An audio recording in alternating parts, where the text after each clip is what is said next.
ঘরের ভেতর পড়েছিল বাবা মা ও দাদির রক্তাক্ত মরদেহ। আর সেই হত্যাকাণ্ডের পেছনে উঠে এলো পরিবারেরই এক কিশোরীর নাম।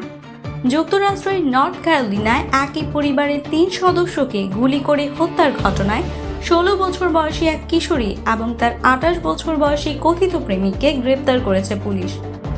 ভয়াবহ এই ট্রিপল মার্ডার ইতোমধ্যেই দেশ জুড়ে তীব্র আলোড়ন সৃষ্টি করেছে।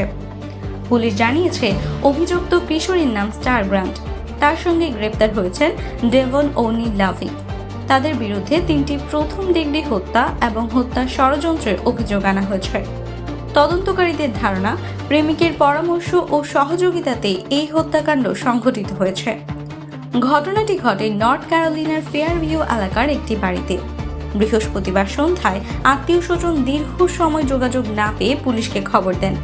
পরে ওয়েলফেয়ার চেক করতে গিয়ে বাড়ির ভেতর থেকে 3 জনের গুলিবিদ্ধ মরদেহ উদ্ধার করা হয়। নিহতরা হলেন Travis Eugene grant, Kimberley মিশেন grant এবং শ্যারন হারুড গ্র্যান্ট। তদন্তে জানা যায় স্টার গ্র্যান্ট নিহত দম্পতির মেয়ে এবং নিহত বৃদ্ধার নাতনি। ঘটনার পর থেকেই সে নিখোঁজ ছিল।